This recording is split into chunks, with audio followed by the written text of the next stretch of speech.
नमस्कार साथियों, स्वागत है आपका रघुवंशम एकेडमी के इस ऑनलाइन प्लेटफॉर्म पर। हमारा सांख्य कारिका का अध्ययन चल रहा था और उसमें हम अनेक विषयों का अध्ययन कर चुके हैं। आज हमारी सांख्य कारिका की अंतिम कक्षा है। इतना पढ़ने के बाद मैं आशा करता हूं कि आपका कोई भी प्रश्न परीक्षा में गलत नहीं होगा। आइए शुरू करते हैं।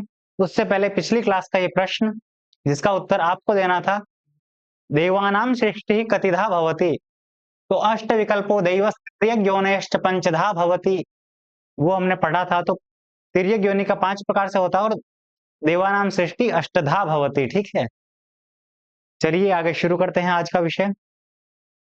कल हमने प्रत्यय सर्ग पढ़ा था और प्रत्यय सर्ग के बाद हमने पढ़ा था कि भौतिक सृष्टि जो है, देवों की सृष्टि, मनुष्यों की सृष्टि किस किस प्रकार से और कितने प्रकार से होती है। अब बता रहे हैं, वत्स विवृद्धि निमित्तम क्षीरस्य यथा प्रवृत्ति अज्यस्य पुरुष विमोक्ष निमित्तम तथा प्रवृत्ति प्रधानस्य। हम सांख्य कारिका में ये पढ़ रहे थे कि पुरुष जो है वो निष्क्रिय है। सब कुछ कौन कर रही है? प्रकृति कर रही है। और किस लिए कर रही है? तो पुरुष के मोक्ष के लिए। तो ये प्रकृति क्यों कर रही है, कैसे कर रही है? तो उसके लिए एक उदाहरण दिया है, वत्स विवृद्धि निमित्तम क्षीरस्य यथा प्रवृत्ति ही अज्यस्य। कि अज्यस्य क्षीरस्य, जो अज्य क्षीर है, अज्य दूध है, वो वत्स विवृद्धि निमित्तम यथा प्रवृत्ति ही, जब तक गाय का बछड़ा पैदा नहीं होता है तब तक गाय दूध नहीं देती है। लेकिन जैसे ही वो वत्स उत्पन्न हुआ, तुरंत अज्य क्षीर की, जो अब तक नहीं था, ऐसा जो दूध है उसकी प्रवृत्ति हो गई। तो यहाँ ये उदाहरण दिया है कि वत्स विवृद्धि निमित्तम अज्यस्य क्षीरस्य प्रवृत्ति भवति, तथैव पुरुष विमोक्ष निमित्तम, वैसे ही पुरुष की मुक्ति के लिए, पुरुष के विमोक्ष के लिए, निमित्तम तथा प्रवृत्ति प्रधानस्य, वैसे ही इस प्रधान अव्यक्त प्रकृति की प्रवृत्ति हो जाती है इस पुरुष को मुक्ति दिलाने के लिए। ठीक है, तो जैसे बछड़े की वृद्धि के लिए अज्य दूध की उत्पत्ति हो जाती है, प्रवृत्ति हो जाती है, उसी प्रकार से पुरुष की मुक्ति के लिए प्रधान अव्यक्त प्रकृति की प्रवृत्ति हो जाती है। ये इसका अर्थ हुआ। ठीक है, अब आगे बढ़ते हैं। जो इस कारिका का भाव था वही अगली कारिका में थोड़ा अलग प्रकार से कह दिया कि औत्सुक्य निवृत्त्यर्थम यथा क्रियासु प्रवर्तते लोकः पुरुषस्य विमोक्षार्थम प्रवर्तते तद्वद अव्यक्तम। तो ये जो अव्यक्त है वो प्रवर्तित हो रहा है। अव्यक्तम प्रवर्तते, क्यों प्रवर्तित होता है? तो कहा कि पुरुषस्य विमोक्षार्थम, पुरुष के मोक्ष के लिए अव्यक्त जो है वो प्रवर्तित हो रहा है। और कैसे हो रहा है? तो कहा कि औत्सुक्य निवृत्त्यर्थम यथा क्रियासु प्रवर्तते लोकः, जैसे उत्सुकता की निवृत्ति के लिए हमें उत्सुकता हुई, फोन में हमने कुछ देखा तो हमें उत्सुकता हुई उसे जानने की, या जैसे बंजी जंपिंग देखते तो हमें उत्सुकता हुई ना कि वो करें हम। तो उस टाइप की जो चीज है, उस उत्सुकता की निवृत्ति के लिए जैसे लोक की प्रवृत्ति होती है, वैसे ही इस पुरुष की मुक्ति के लिए ये अव्यक्त प्रकृति प्रवर्तित होती है, उस सृष्टि का निर्माण करती है। तो सृष्टि का एकमात्र प्रयोजन क्या है? मुक्ति। ठीक है, अब आगे बढ़ते हैं। रंगस्य दर्शयित्वा निवर्तते नर्तकी यथा नृत्यात् पुरुषस्य तथात्मानं प्रकाश्य विनिवर्तते प्रकृतिः। ये जितने आज श्लोक पढ़ रहे हैं वो, इसमें ऐसा कुछ बहुत स्पेशल है नहीं, लेकिन अर्थ ज्ञान होना बहुत जरूरी है, क्योंकि प्रश्न कुछ भी पूछा जा सकता है कि वत्स विवृद्धि निमित्तम क्षीरस्य यथा प्रवृत्ति ही अज्यस्य, इस पंक्ति के द्वारा किसका प्रवर्तन द्योतित किया जा रहा है? तो प्रधान का प्रवर्तन द्योतित किया जा रहा है, पुरुष का नहीं। इस टाइप का अगर कुछ क्वेश्चन जो डीपली पूछा जाए तो हमें अगर अर्थ का पता होगा तो वो उत्तर हम बहुत आसानी से लगा पाएंगे। इसलिए इनका अर्थ जानना बहुत जरूरी है। इसमें डायग्राम या ऐसी कोई बहुत स्पेशल चीज नहीं है। ठीक है, तो आप अर्थ देखते रहिए और बहुत अच्छे से समझ लीजिए। रंगस्य दर्शयित्वा निवर्तते नर्तकी यथा नृत्यात् पुरुषस्य तथात्मानं प्रकाश्य विनिवर्तते प्रकृतिः। कि ये प्रकृति निवर्तित हो जाती है, कैसे? तो कहा प्रकृति निवर्तित होती है। कैसे? तो कहा आत्मानं प्रकाश्य, स्वयं को प्रकाशित करके। कहाँ प्रकाशित करती है? पुरुषस्य कृते या पुरुषस्य समक्षे, पुरुष के सामने या पुरुष के लिए खुद को प्रदर्शित करके आत्मानं प्रकाश्य प्रकृति ही विनिवर्तते, निवृत्त हो जाती है। किस प्रकार से? तो उदाहरण दिया इन्होंने, रंगस्य दर्शयित्वा निवर्तते नर्तकी यथा नृत्यात्, कि जो रंगमंच होता है उस पे नर्तकी आई, उसने नृत्य किया और वो निवृत्त हो गई। उसका उद्देश्य क्या था? कि जो मैं नृत्य कर रही हूं वो ये दृष्टा लोग देख ले। तो जब दृष्टा ने देख लिया तो वो नर्तकी जो है निवृत्त हो जाती है कि अब मेरा कोई प्रयोजन नहीं है यहाँ रहने का। तो ऐसा सोच के वो नृत्य कर, और ऐसा नहीं है कि नृत्य करने के बाद वो वहां रुकी है। जैसे ही नृत्य हुआ समाप्त, वो तुरंत निवृत्त हो गई। वैसे ही ये प्रकृति जो है पुरुष के सामने अपना स्वरूप प्रदर्शित करके निवृत्त हो जाती है। फिर कहा नाना विधैर उपाय उपकारिणी अनुपकारिणः पुंसः गुणवत्य गुणस्तस्य गुणवत्या गुणस्य सतस्तस्यार्थकम अपार्थकम चरति। तो कहा प्रकृति निवृत्त होती है, पुरुष को स्वरूप दर्शित कर रही है, तो क्या मतलब ये क्यों हो रहा है?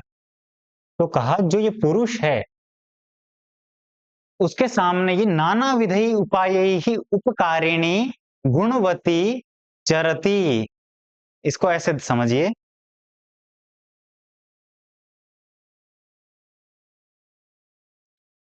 नाना विधि ही बहुत प्रकार से, बहुत उपायों से, उपकारिणी जो प्रकृति है, उपकारिणी कौन है? प्रकृति।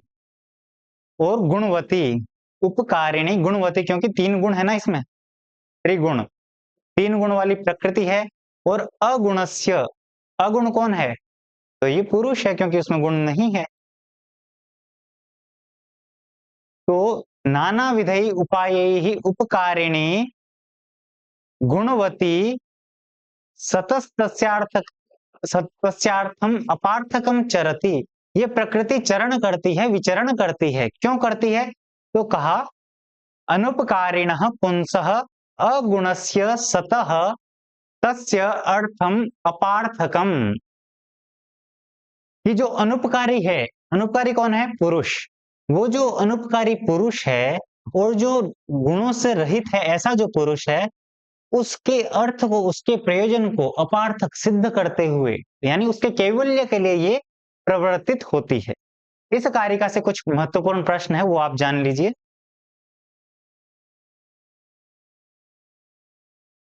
उपकारिणी है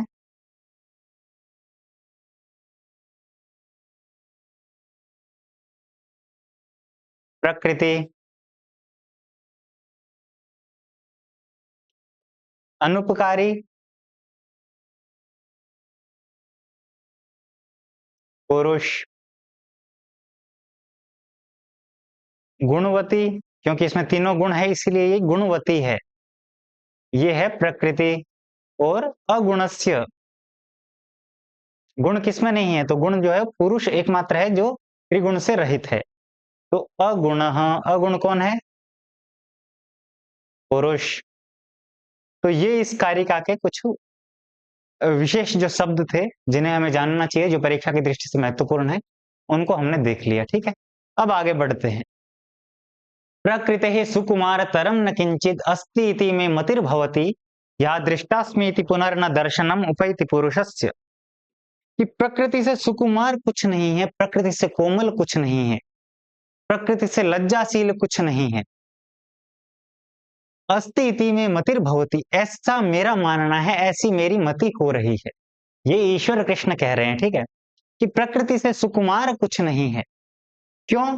तो कारण ये दे रहे हैं, या दृष्टास्मीति पुनर्न दर्शनम उपैति पुरुषस्य, कि जो रंगमंच पे आई नर्तकी के समान और उसने अपना नृत्य दिखाया, नृत्य दिखाने के बाद अब उसने सोचा कि या दृष्टास्मीति, कि मैं देख ली गई हूं उस पुरुष के द्वारा, अहम पुरुषेण दृष्टास्मि, मैं पुरुष के द्वारा देख ली गई हूं।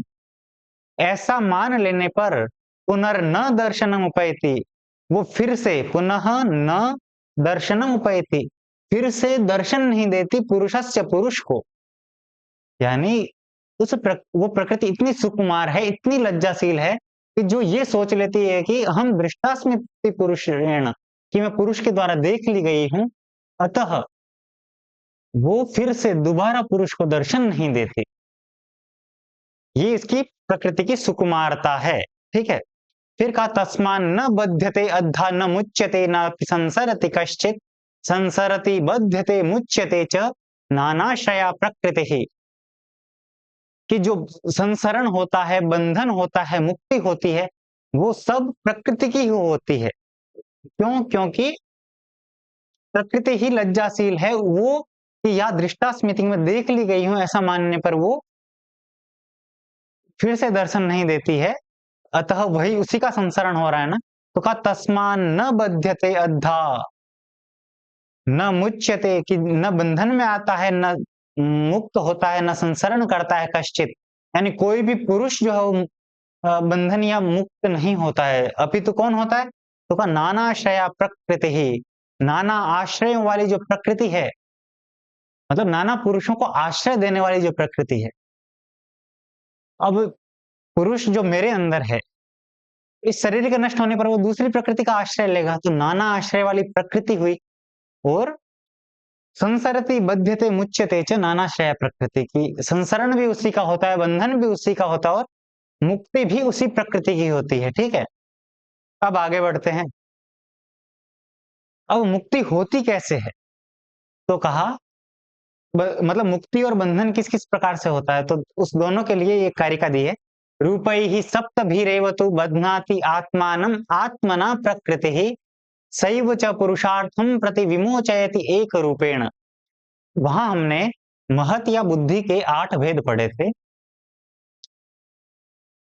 ठीक है? महत कह लीजिए या बुद्धि कह लीजिए, उसके 8 भेद थे। ज्ञान, अज्ञान, धर्म, अधर्म, राग, विराग, ऐश्वर्य, अनैश्वर्य।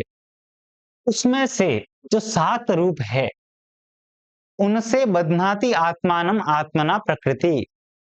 उनमें से जो 8 में से जो 7 रूप है ना, उनसे बध्नाति बांधती है आत्मना आत्मानं, कि स्वयं को स्वयं ही बांधती है उन रूपों के द्वारा। वो 7 रूप हैं, ज्ञान को छोड़ के अन्य सभी, ज्ञान से इतर, ठीक है? ज्ञान से इतर जो हैं, वो सब बंधन के कारण हैं। धर्म भी बंधन का कारण है, धर्म मुक्ति का साधन नहीं है, ठीक है? सैव च पुरुषार्थम प्रति, और वही प्रकृति पुरुष के अर्थ के लिए, पुरुष के प्रयोजन के लिए विमोचयति एक रूपेण, एक ही रूप से मुक्ति होती है, और वो एक रूप है ज्ञान। आपसे प्रश्न पूछा जा सकता है कि सैव च पुरुषार्थम प्रति विमोचयति एक रूपेण, अत्र एक रूपेण पदेन किम ज्ञायते? तो यहाँ एक रूपेण पदेन ज्ञानम इति प्रतीयते या ज्ञायते, ठीक है? वो एक रूप ज्ञान है, ज्ञान से ही मुक्ति होती है, क्योंकि हमने पढ़ा था कि ज्ञानेन चापवर्गो विपर्ययादिश्यते बंध, की ज्ञान से ही अपवर्ग होता है और ज्ञान से इतर जो अज्ञान है उससे बंधन होता है।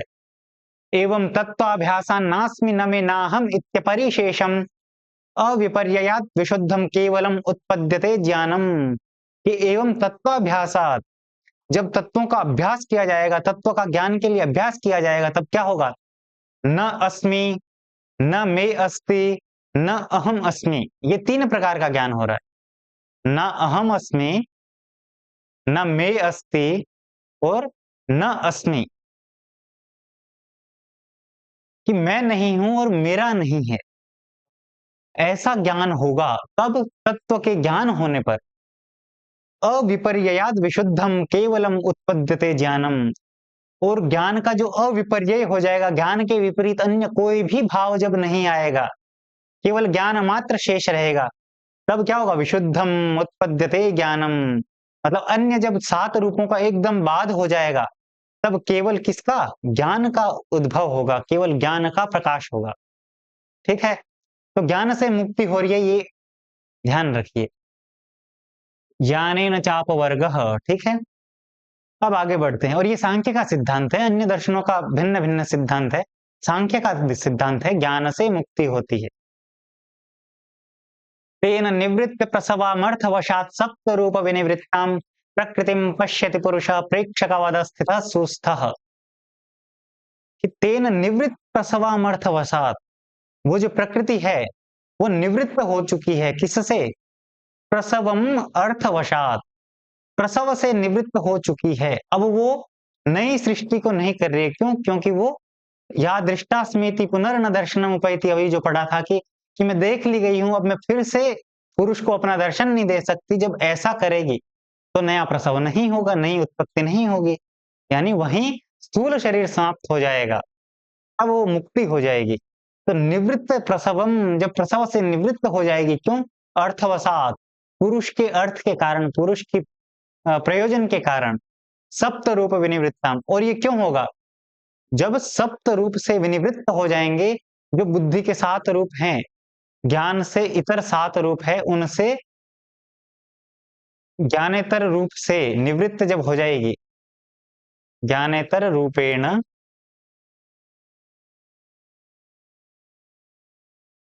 निवृत्त निवृत्ताम, ठीक है। तो ऐसी जो प्रकृति है, नहीं, ऐसी प्रकृति को पश्यति पुरुषः, पुरुष देखता है। कैसे देखता है? प्रेक्षकवद, प्रेक्षकवत अवस्थितः सुस्थः, सुस्थ यानी अवस्थित होता हुआ, ठीक है, तटस्थ होता हुआ, सुस्थ से तात्पर्य। और यहाँ पे स्वस्थ शब्द भी प्रयोग होता है कि स्वस्मिन तिष्ठति इति स्वस्थ, और सुस्थ यानी तटस्थ होता हुआ। तटस्थ भाव से वो प्रकृति को देखता है, और प्रेक्षकवद मतलब तटस्थ रूप से उसको देख रहा है, ठीक है।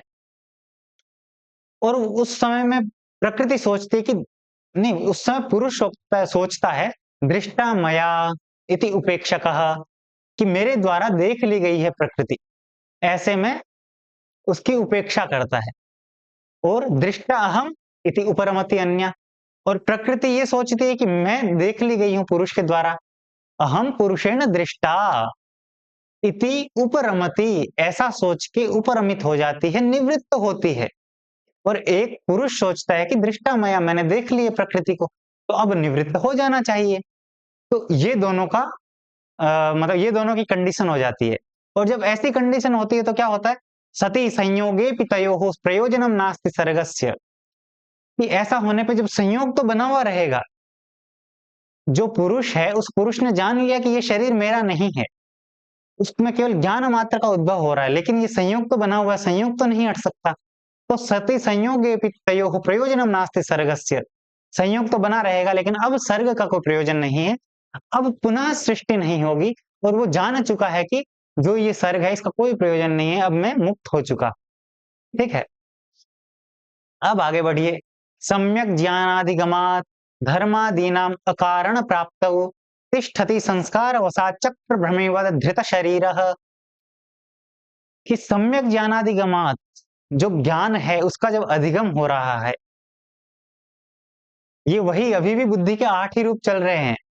धर्म आदि नाम अकारण प्राप्त हो, धर्म आदि जो 7 हैं, वो जब कारण में प्राप्त नहीं होंगे तो फिर से सृष्टि नहीं होगी, फिर से शरीर उत्पन्न नहीं होगा। और जब केवल ज्ञान का अधिगम होगा, धर्म आदि का अधिगम नहीं होगा, वो कारण नहीं बनेंगे, तो तिष्ठति संस्कार वसात् चक्र भ्रमेवद धृत शरीरः,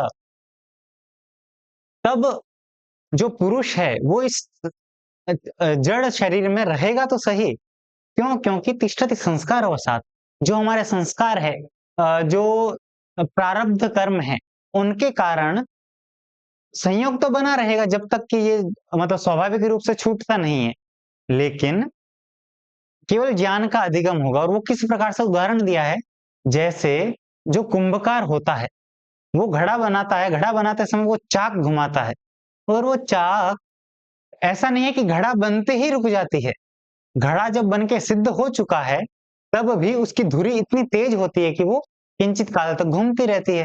अथवा साइकिल देख लीजिए, साइकिल जब चलाते हैं और चलाते चलाते अगर रुक भी जाते हैं तो भी वो चक्र उसका चलता रहता है। क्यों? क्योंकि संस्कार वसात। तो उसी प्रकार से ये शरीर तो चलता रहेगा, लेकिन जब केवल ज्ञान का अधिगम होने लगेगा, अन्य जो 7 रूप है उनकी निवृत्ति हो जाएगी, तो मुक्ति तो हो चुकी उस समय में, ठीक है। अब आगे बता रहे हैं, प्राप्ते शरीर भेदे चरितार्थत्वात् प्रधान विनिवृत्तौ ऐकांतिकम आत्यंतिकम उभयम कैवल्यम आपनोति। कि प्राप्ते शरीर भेदे मतलब शरीर से जब भेद हो जाएगा, पुरुष का शरीर से भिन्न हो जाएगा, तो चरितार्थत्वात् अर्थ के चरित हो जाने पर, अर्थ जो प्रयोजन था उसके चरित हो जाने पर, यानी जो 25 तत्व थे उनका ज्ञान हो जाने पर, और प्रधान विनिवृत्त जो अव्यक्त प्रकृति है उसके निवृत्त हो जाने पर, क्योंकि प्रकृति जब स्वरूप दिखा चुकी तो निवृत्त हो जाएगी, और पुरुष ने जो है वो सबका ज्ञान कर लिया है। तो ऐसी स्थिति में क्या होगा, तो एकांतिकम आत्यंतिकम उभयम कैवल्यम आपनोति।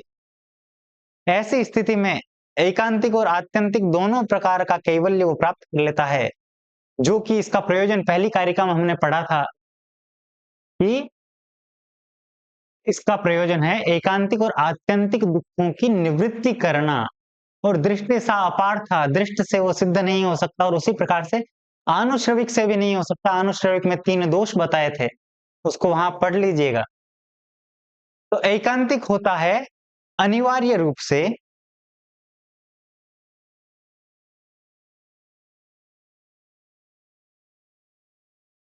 और आत्यंतिक कहते हैं हमेशा के लिए।